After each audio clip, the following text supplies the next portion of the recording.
Hi, welcome back to the Stovetop. So today I'd like to review 3 cheap whiskeys. So these whiskeys are between $6 and $7.50 a bottle. They're all 80 proof. And what I'd really like to find out is how well they taste in a cocktail. So the first is Windsor Canadian. Now this is the most expensive of the 3. This is a blended Canadian whiskey. I've been drinking this for a long time. I really don't think it tastes that bad, but the price is something that would probably make somebody say, I'm not even going to bother to try it. And our next is Imperial, which is an American whiskey. And it's a Barton Distilling whiskey, and Barton Distilling makes a lot of other brands, so I mean it's probably made in the same factory with higher end whiskeys, but this is an American whiskey. And then Northern Lights, which is also just like the Imperial. It's $6 a bottle, and this is a Canadian whiskey with natural flavor. So I can tell you that when you're drinking whiskey for taste and that sort of thing, in my opinion, I think a more expensive whiskey tends to taste better. It goes down smoother. It goes really good when you're just trying to enjoy it. However, if you're making cocktails and you're trying to make them more affordably, something like this might be a better option. So let's go ahead and do a taste test on the 3. We'll start with the American whiskey first. America first. And in between, I'm going to be using club soda to kind of cleanse my palate, I guess you could say. I'm not going to add any water to this or anything else like that. I'm just simply going to just taste test it.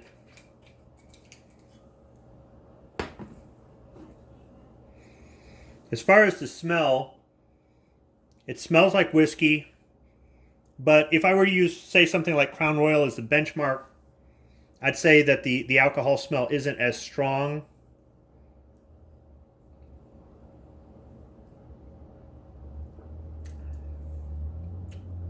It's not that smooth.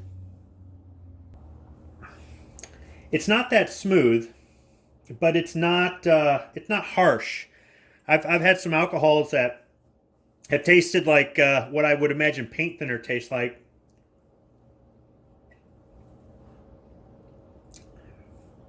And this is a little bit weak. So this might actually work well in a cocktail. I guess when I say weak, I guess I mean if the flavor is overwhelming or the taste is overwhelming, or if I think that I mean sometimes when you buy cheaper alcohol, it goes down like fire, and that's not really that good. That's why I think any of these might work well in a cocktail when you're trying to save some money. So we'll go ahead and try the Northern Lights next. When I say weak, I mean they're all the same. They're all 80 proof, so strength-wise they should be about the same. Should be. And now that, ugh, the smell on that, it's way different than the Imperial.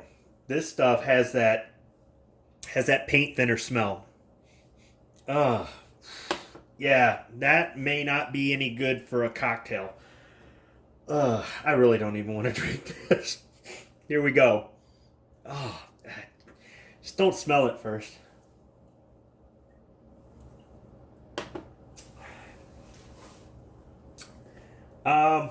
There's a little bit of sweetness on the back end of it. It is a little warm going down, but not the worst. It's the smell that's the big put off by this. I mean, it says with natural flavors, and I'm just wondering what those natural flavors are. Ugh.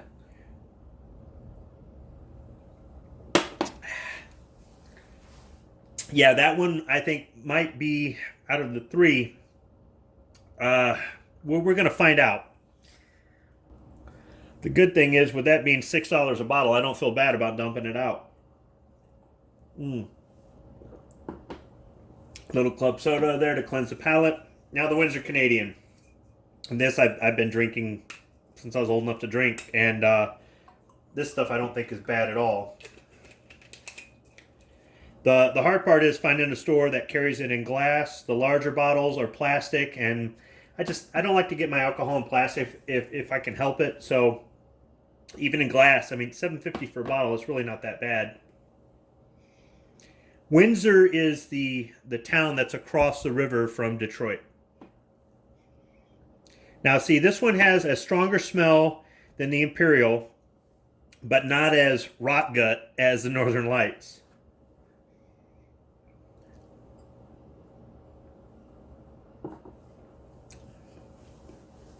It's got the whiskey sweetness, not really a strong aftertaste. It's not hot going down.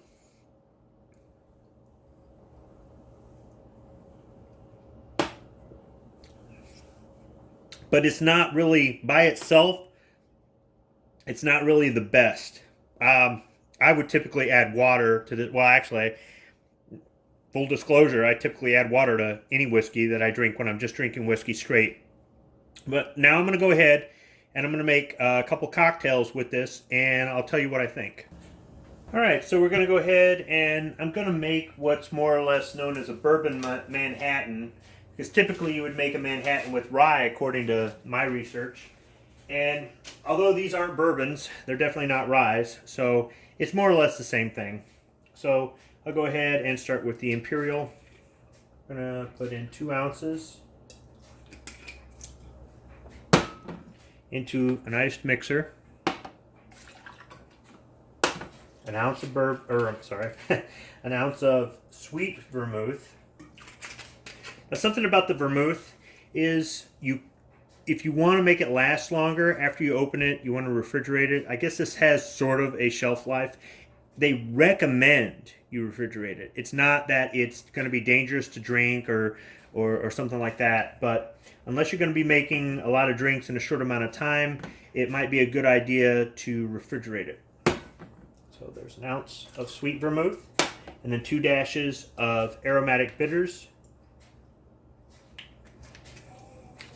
Go ahead and mix it up.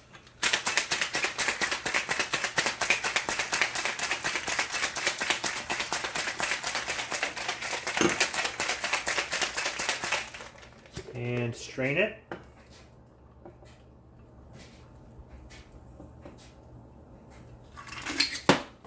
And I'm going to go ahead and garnish it with a lemon wedge. All right, I'm going to repeat this 2 more times and get back to you. All right, here we go. All 3 of them are ready to go. And I can't even remember if I haven't said it in the beginning of the video. The steam is because we're using the oven to cook dinner. So we're going to start off with the American whiskey. Oh, and I need to explain that I use the same quantities every time I mixed each of these. I rinsed out the shaker and I rinsed out the shot glass I was using for mixing, so none of the ingredients got crossed, and they're all garnished the same way with a lemon wedge. I use fresh ice each time as well. Ugh, tongue-tied again. All right, here we go.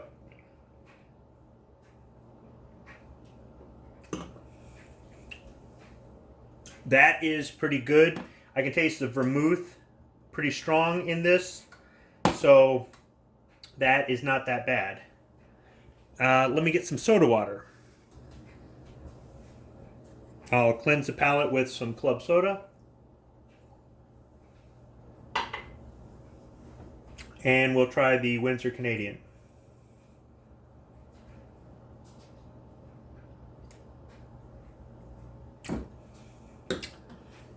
I can still taste the vermouth in this, but I can taste the whiskey a little bit more. Both of these fairly sweet, but not overwhelmingly sweet. And back to the club soda.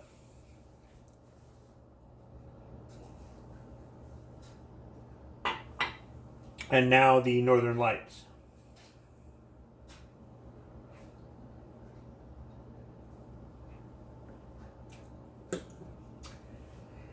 Yeah, what I was thinking might happen, happened. The paint thinner taste of the Northern Lights did kind of come through. The vermouth isn't as strong in this one, and I gave each one of these an ounce of vermouth. The vermouth isn't as strong in this, and I can taste the whiskey more. Now, I will say this. It does downgrade it. It does downgrade it. If you were to use this, unless the person is really used to really expensive whiskey or something, I don't know that they're going to notice, but it's not. I guess mixing it as a cocktail makes it a little bit more palatable, if you can even use that word for this. Yeah, yeah, maybe not. You know what? Maybe not. So even with the vermouth and the bitters, maybe doubling up the bitters, doubling up the vermouth might help that one. But yeah, I'm going to recommend staying away from the Northern Lights. Honestly, this $6 a bottle American whiskey doesn't do too bad. So if you're looking for an affordable way to make some cocktails with whiskey, something as simple as a Manhattan, if this is available in your area, give it a try. Thanks for watching. Okay. Just for overthrowness, I decided to mix 2 ounces of Northern Lights with 2 ounces of sweet vermouth and 4 dashes of aromatic bitters, just to see if that might cut down on the rot gut taste of this whiskey. So, doubling up the other parts of the cocktail and straining it, let's see how it tastes. Once again, I rinsed the mixer and I used fresh cubes of ice. Here we go. I can smell the vermouth. I don't smell the whiskey.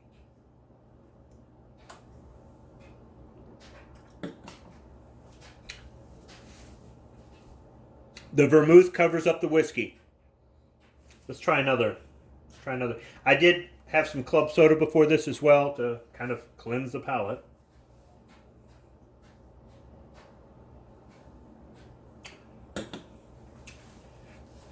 I can tell this was made with cheap whiskey, but doubling up the bitters and doubling up the vermouth makes it acceptable by my standards. By somebody else's, probably not. So I'd say for mixers or for drinking straight, probably stay away from the Northern Lights. Thanks for watching.